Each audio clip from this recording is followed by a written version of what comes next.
Oras na natin ginabdang alas 6:24 ng umaga, Philippine Standard Time. Sa ngalan po ng ating mga kasamahang Kings Radio Reporter mula sa Teknikal kasamang Edgar Cabanyog. Ako si Leo Baron. At ako naman si Richard Sagay. Tayo po ay sabayang napapakinggan sa mga Kings Radio Station Philippines sa 102.5 Kings Radio Seattle Negros Oriental at 99.5 Kings Radio San Francisco Agusan del Sur. Umagang balita sa Kings Radio. At yung mga kabayan, sa detalye na po ng ating mga nagbabagang balita. Balitang Probinsya.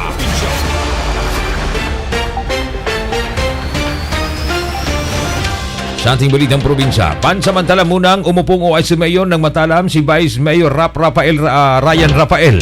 Nagsimula ang kanyang pagiging acting mayor ng bayan noong August 31, 2024 sa kadahilanang nag-undergo ng medical check-up si Matalam Mayor Oscar Abel Divieso.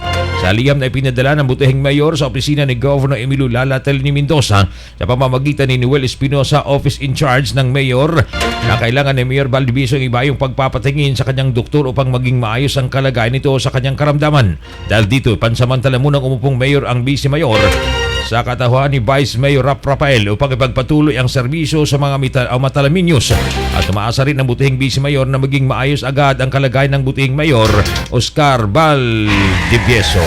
Balitang Probinsya. Samantala mga kabayan, mahigpit na ipinatutupad ngayon sa loob ng University of Southern Mindanao Main Campus ang pagbabawal sa paggamit ng plastic. Ayon kay University Quality Assurance Office Director Dr. Lawrence Duliente, ang nasabing pulisiya ay hindi lamang para mapangalagaan ang kalikasan kundi pati na rin ang kalusugan ng bawat isa. Dagdag pa ni Duliente, simula nitong nakaraang linggo ay nag-ikot na sila sa pamantasan upang matiyak na ang mga opisina, kantin at iba pang lugar ay nakasunod sa pulisiya. Napag-alaman nilang marami pa rin ang gumagamit ng plastic kaya pinalalahanan ang mga estudyante, empleyado at staff at mga bisita ng pamantasan na hindi maaaring magdala ng plastic products sa loob ng USM. Sa katunayan, makikita sa video sa FB ng una kahit ang U-box ng motorsiklo ay pinabubuksan ng mga security personnel upang masiguro na walang makakalusot. Balitang Probinsya. Samantala mga kabayan, sa patuloy na pagsusumikap ng pamunuan ni Governor Emilio Lalatel ni Mendoza na mapalakas ang programang pangkalusugan sa probinsya ng Cotabato, nagpapatuloy pa rin ang pamalang panlalawigan sa pagpapatupad ng mga programa at proyekto na naugnay sa hangarin ng gobernadora. Kabilang narito ang pagtugon sa usaping mental health sa pamamagitan ng pagsasagawa ng iba't ibang interbensyon na makakatulong sa mga Cotabatinyong nangangailangan nito. Bago ginanap ang isang linggong pagdiriwang ng Kalibungan Festival 2024, isinagawa ang serbisyong totoo mental health check-up sa bayan ng Carmen upang mabigyan ng tamang interbensyon ng mga individual sa nabanggit na bayan na dumaranas ng suliraning pangkaisipan sa tulong ng mga health professionals na binubuo ng mga nurse, psychiatrist at psychometrician mula sa Integrated Provincial Health Office o IPHO.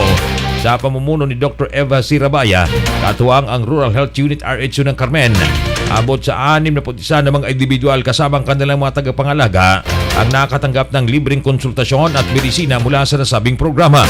Ang nabanggit na tagapangalaga ng mga pasyente ay sumailalim din sa orientasyon upang matutunan nila ang tamang pamamaraan at pagpapalawak pa ng kanilang kasanayan sa pag-aaruga ng pasyente tungo sa tuluyang paggaling ng kanilang mga mahal sa buhay. Bumisita naman sa isinagawang aktibidad si Provincial Advisory Council PAC member Albert Rivera bilang kinatawaan ni Governor Mendoza na ginanap sa RHO ng Bayan ng Carmen. Balitang Probinsya. Samantala mga kabayan, sa dagdag na balita, iniutos ngayon sa lahat ng kapulisan sa Region 12 sa mga PNP commanders sa police offices na alamin ang mga aktibidad sa mga personahin nito. Ito ay kasabay ng pagkahuli ng 3 pulis sa Bulacan matapos masangkot sa panghuldap sa isang negosyante sa lugar. Kasabay ng pagbulgar ni Police Lieutenant Colonel Juby Espinido na ang PNP organization ang pinakamalaking crime group sa bansa. Ayon kay Police Colonel Nico Mendes Ulaybar Jr., Director ng General Santos City Police Office, inutusan na sila ng OIC Police Regional Office 12, Brigadier General James Golmatico, na alamin ang mga personal na ginagawa ng kanilang mga pulis upang maiwasan na masangkot sa anumang krimen. Sa kabila nito, siniguro ni Ulaybar Jr. na walang personahe ang GSCPO na masangkot sa anumang criminal activities. Umagang balita sa Kings Radio. Alas 6:29 ng umaga ating oras. May mga trabaho, may mga pasok ngayong araw na ito mga kabayan ng Martes. Double time nang hindi malate sa inyong mga pasok. Mga nagkakapit, mga nag-almusal ngayon, isang magandang umaga po sa inyong lahat. Balita sa Kings Radio. Tuloy tayo mga kabayan sa ipapabahagi natin mga balita ngayong umaga sa ating mga balitang pambansa.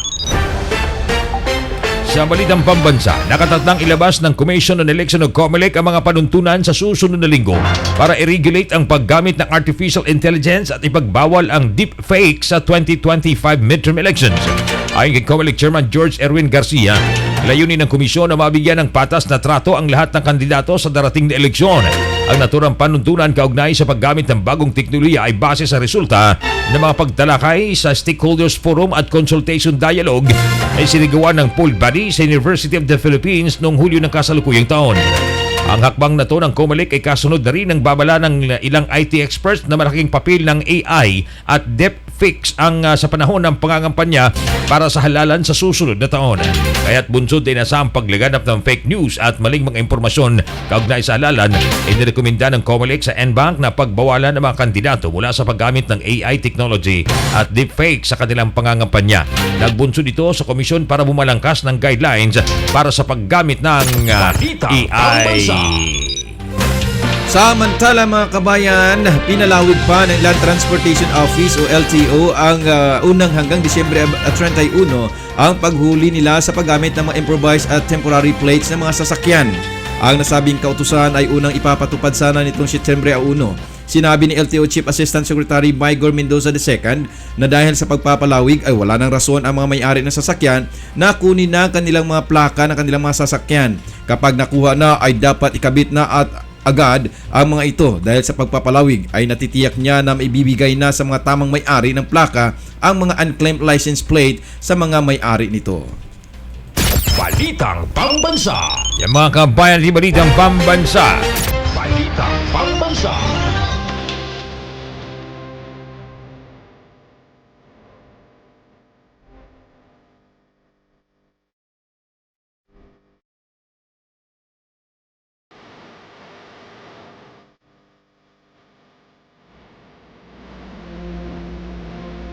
Samantala mga kabayan, dumako na tayo sa mga report natin mga kasamang Kings Radio Reporter.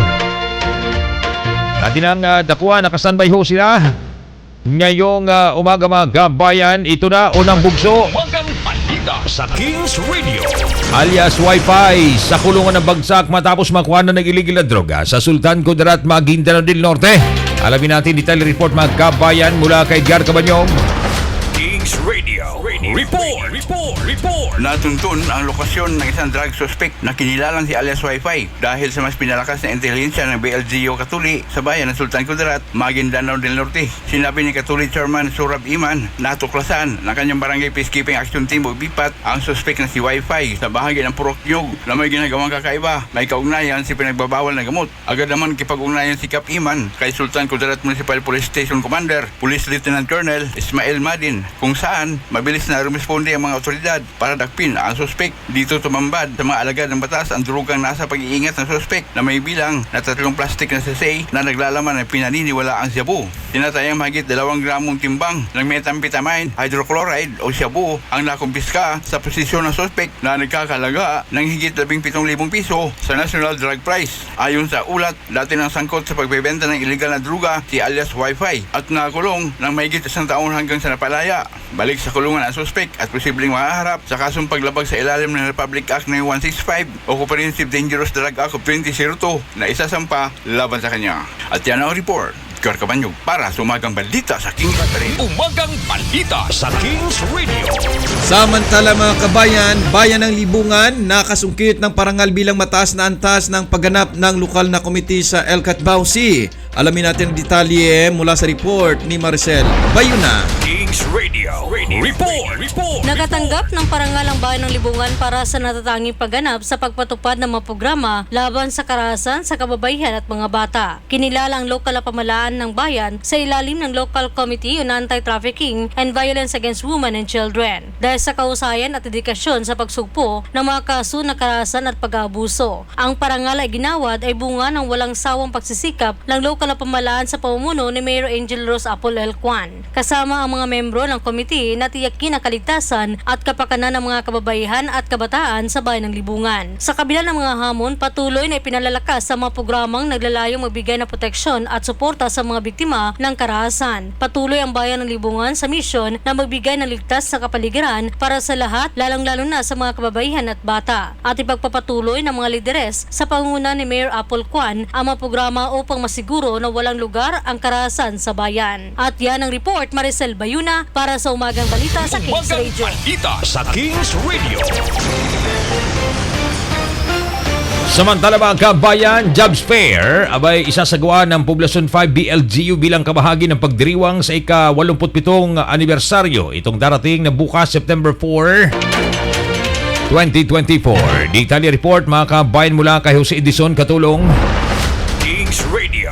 Report. May nabuo ng komprehensibong plano ang Local Government Unit ng Mitsayap para sa mga kabataang nasasangkot sa paglabag sa umiiral na batas at ibang criminal activities dito sa bayan ng Mitsayap. Binuo ng LCPC o Local Council for the Protection of Children ang CLGIP o Comprehensive Local Juvenile Intervention Program na nagmula sa inisatiba ng LGU Mitsayap sa pangunguna ni Mitsayap Municipal Mayor Roleo de Masagdalan upang mabigyan ng agaran lunas, patas at magataong pagtrato ang mga batang nasasangkot sa krimen o pamabigyan sila na pagkataon makamit ay katatagumpay ng kanilang buhay. Ipinahayag ni Mitsayap MSWD Officer Giancarlo Valientes na ang CLGIP ay papatupad sa loob ng 3 taon na tutugon sa kinakaharap na problema ng mga CICL o Children in Conflict with the Law. Kabilang sa mga naging speakers sa paglulunsad ng CLGIP ay kinabilangan ni na DSWD 12 Planning Officer Arthur Jan Gabukan, Social Officer 4 Ryan Balanza at ang focal person na si Rabin Quiñones. Inasahang magiging ligtas at maliwanag ang kinabukasan ng mga kabataang Misayapeños sa paglulunsad ng programang ito. At sa report ako si Ed Katulong para sa Umagang Balita sa Kings Radio. Bilang pagtutuin mga kabayan, ito po yung report ng kung saan ay nabuo po ng Mitsayap ang komprehensibong plano para sa kabataang Mitsapeños na nasasangkot po sa krimen. Umagang Balita sa Kings Radio. Samantala mga kabayan, sa dagdag na mga balita ngayong umaga, mga kagamitan ng pulisya at mga guro i-turnover na sa kasabay sa karawan ni Brigade Mayor Sumulong Sultan. May detalye ang ating kasamang si Den Banudan. Den, Kings Radio. report mo Den. Ginanap kahapon ng umaga ang turnover ceremony ng lokal na pamalaan ng pikit sa panguna ni Mayor Sumulong Sultan ang isang unit ng drone at isang unit ng laptop sa Pikit Municipal Police Station na tinanggap umano ni OICCOP Police Lieutenant Colonel Romeo Calamba. Maliban dito, iginawa din ang 15 units na D-stop sa 3 distrito ng bayan, ang Pikit South, Pikit West at Pikit North, ang 8 unit ng sewing machine at 8 unit ng welding machine, laan lamang para sa alternative learning system ng Department of Education ng bayan. Sa formal na pagsimula ng programa ay nagbigay ng pambugad na panalita si Vice Mayor Moharin Sultan kasi kung saan ibinahagi nito ang layunin ng itinakdang seremonya ng pinamahaging kagamitan.